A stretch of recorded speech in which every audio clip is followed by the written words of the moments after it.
네, 안녕하세요. 여러분들의 기분을 좋게 해드릴 신호파크입니다. 신호공원. 네, 오늘의 주제는 무엇이냐? 바로 향수 베이스를 어떻게 만드는가입니다. 사실 향수 베이스라는 게 약간 기본적인 부분이기 때문에 제가 다루진 않았었지만 많은 분들이 질문을 주셔가지고 궁금해 하시는 것 같아서 이번에 준비를 해보았어요.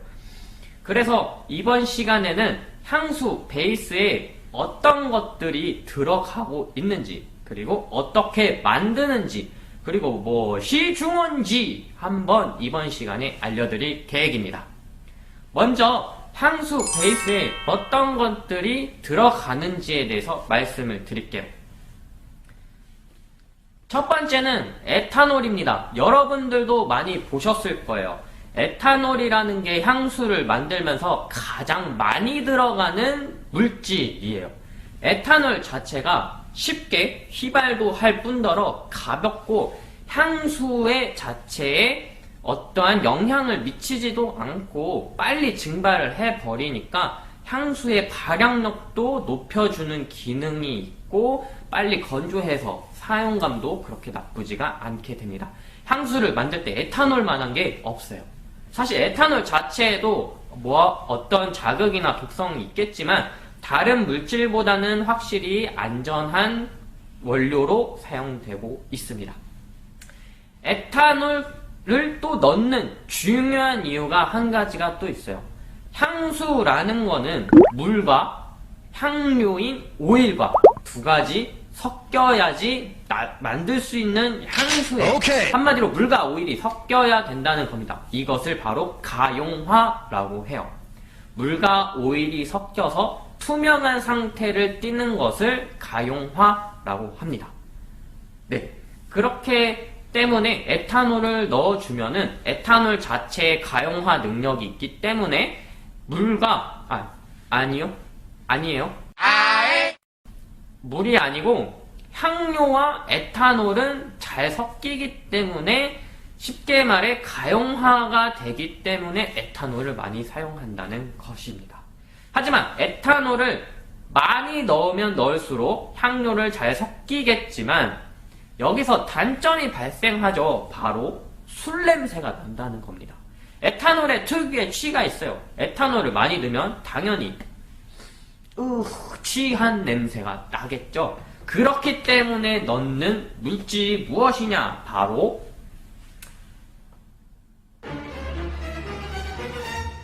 정제수입니다. 네, 물이죠. 이 정제수를 넣게 되면은 에탄올을 희석시킬 수 있으니까 에탄올의 냄새 자체가 점점 줄어 들어가는 겁니다. 에탄올을 거의 60에서 한 90% 사이로 넣게 되는데요. 에탄올 냄새가 너무 많이 나서 물을 넣기도 합니다. 그런데 물을 얼만큼 넣어야 되냐? 그거는 여러분들이 실제 실험을 하시면서 얼만큼 넣어야 에탄올 양이 적게 나면서 하지만 향료와 물과 잘 섞이면서 가용화를 나타낼 수 있는지 그 정도 범위를 여러분들이 잘 조절해 가시면서 만드시면 돼요. 자, 근데 중요한 점이 있죠. 물을 넣게 되면은 당연히 물과 오일은 반대의 극과 극이기 때문에 아무리 에탄올로 가용화를 했다고 하더라도 물을 넣어서 향료가 분리되는 경우가 생깁니다. 그렇기 때문에 여기서 넣는 물질이 있죠. 바로 가용화제입니다. 네, 가용화제. 잘 안 보이실 것 같은데 가용화제를 넣게 돼요. 바로 HCO라는 물질을 많이 써요. 이게 이제 PEG 계열인데요. 주로 향수나 스킨 제형에 많이 넣는 가용화제입니다. 많은 가용화제들이 있지만 주로 물과 오일을 섞을 때 만드는 가용화제는 HCO를 많이 써요.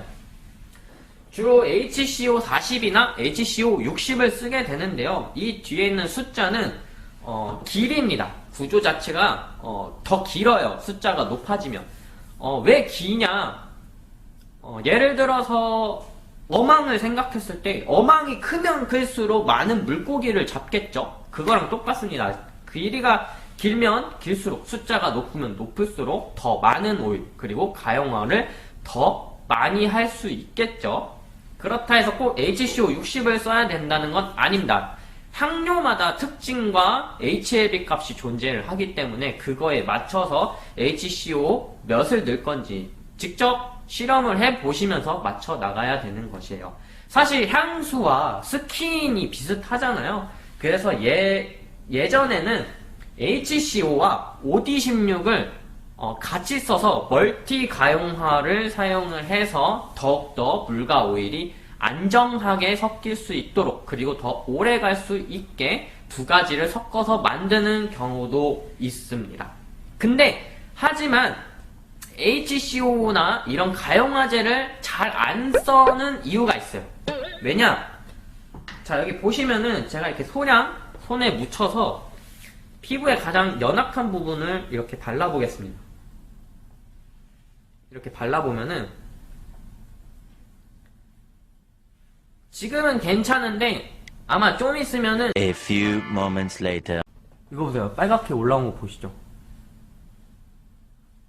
간지럽기 시작을 했습니다. 이것처럼 가용화제를 얼만큼 넣으실지는 여러분들이 판단하에서 넣으시고 기분이 아주 좋아요.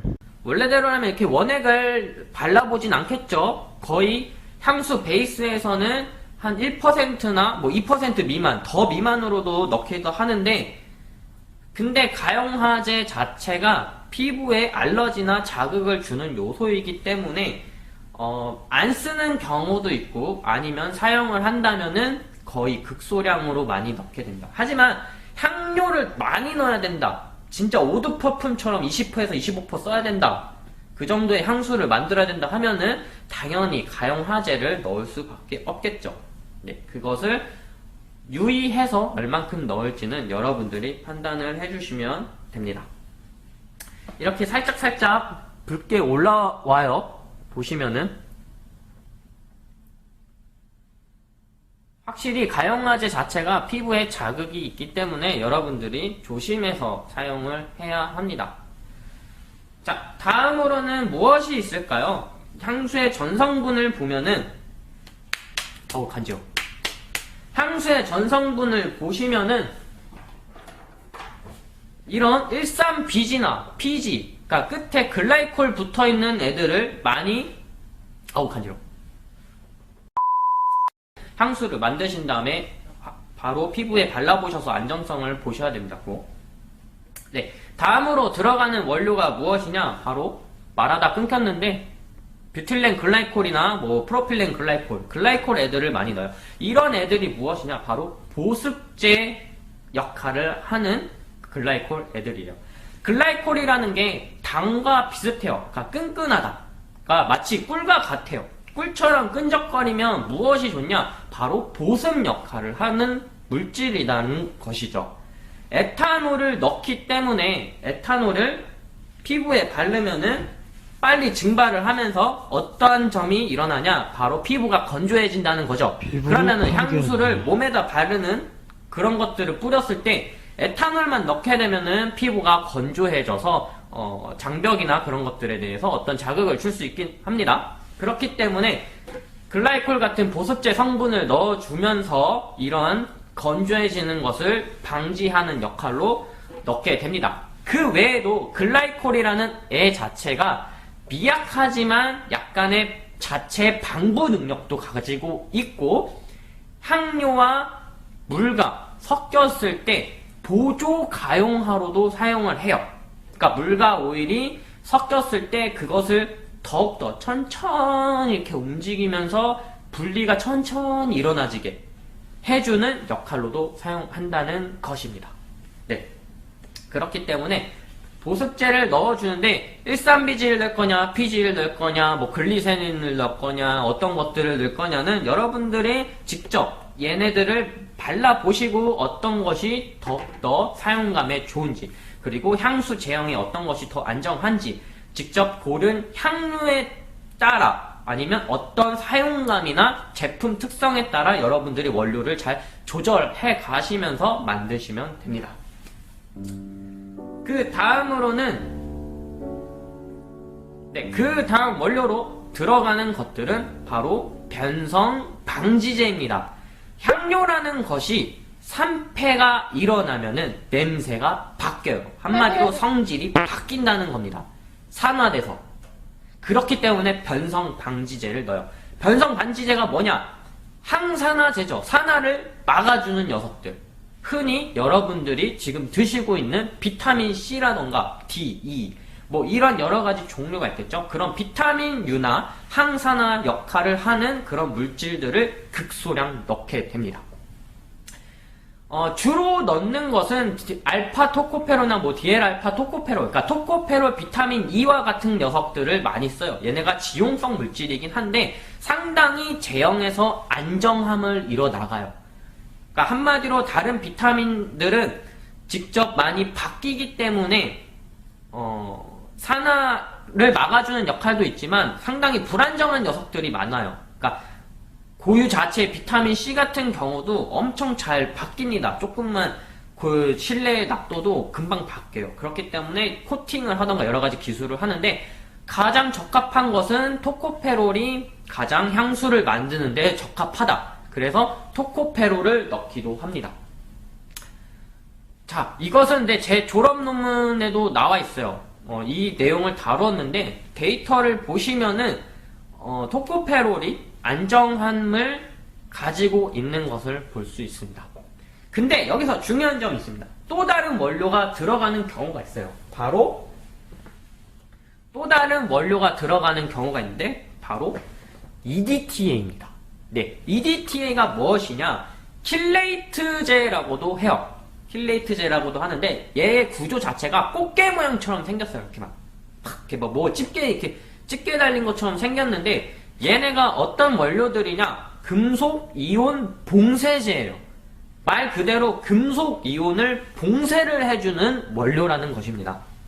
물과 오일이 섞여서 가용화가 되었는데 물과 뭐 다른 여러 가지 요인들도 있겠지만 금속 이온 물질이 들어갔을 때는 이 물과 오일을 분리하는 불안정성을 만들어주는 요소로도 작용을 합니다. 만약에 여러분들이 천연 에센셜 오일이나 정제되지 않은 향료들을 사용했을 때 거기 안에 들어가 있는 금속 물질이 있다. 그러면은 당연히 일순간에 가용화는 되었어도 일주일째 못 버티고 분리가 되는 향수들이 있다는 겁니다. 그것을 방지하기 위해서 금속 이온 봉쇄제인 EDTA를 넣게 됩니다. 근데 여기서 또 중요한 점이 있어요. 제 아까 말씀드렸던 석사 논문을 보시면은, 제 논문을 보시면은, EDTA 금속이온 봉쇄제와 항산화제별로 여러가지 안정성 실험을 통해서 봤을 때는, 같이 넣었을 때는 오히려 비타민C가 안정하다라는 것을 나타냈어요. 네, 이처럼 들어가는 원료에 따라서 서로 시너지를 받던가 아니면 서로 충돌을 하던가 여러가지 반응이 있기 때문에 항상 여러분들은 원료를 다 섞었을 때 향수를 만들고서 한 달 정도는 안정성 테스트를 보시고 피부에 직접 발라서 안전성 테스트도 보셔야 되는 겁니다. 네, 이렇게 해서 향수 베이스에 무엇이 들어가는지 여러분들한테 말씀을 드렸어요. 만드는 방법은 이제 쉽죠. 에탄올을 한 60에서 80 사이에 맞춰서 넣고 만약에 에탄올 냄새가 그렇게 많이 안 난다 하면은 정제수를 써도 되고요. 만약에 자기는 천연을 강조하겠다 하면은 합성 에탄올이 아니라 주정 에탄올, 화장품에 많이 쓰이거나 천연 주정, 그러니까 먹기도 하는 에탄올을 넣을 수도 있고요. 물은 어느 정도 한 10에서 10%에서 20% 사이 10% 미만으로 넣어서 에탄올 냄새를 줄이고 방부 능력을 보습제 능력이 필요하다 그러면은 글라이콜 계열의 몇 가지 애들을 넣어주셔도 되고, 만약에 물을 많이 넣어서 그렇게 건조함이 없다 하면은 보습제 안 넣으셔도 돼요. 그 다음에 가용화제, 에탄올 가용화로 잘 됐다 그러면은 가용화제 굳이 안 넣어도 되겠지만 유통기한을 더 늘려야겠다 했을 때는 가용화제를 넣으셔도 됩니다. 그 다음에 서브로 더 오랫동안 유지를 하고 싶다 했을 때는 EDTA나 아까 말씀드렸던 토코페롤이나 비타민C나 이런 항산화제를 넣으시면 되겠죠. 극소량씩 맞춰서 넣으시면 되겠습니다. 네, 근데 여기서 끝나면 신호공원이 아니겠죠. 다음 화! 한 가지 향수를 만들면서 꿀팁을 드리자면 향료는 무조건 조금씩 넣어보면서 가용화가 되는지 보셔야 된다는 겁니다. 이 한 방울 차이에 갑자기 가용화가 팍 깨질 때도 있고 이 한 방울 차이 때문에 가용화가 될 수도 있다는 거예요. 말로 설명하면 뭐예요? 실험으로 보여드리겠습니다. 신호공원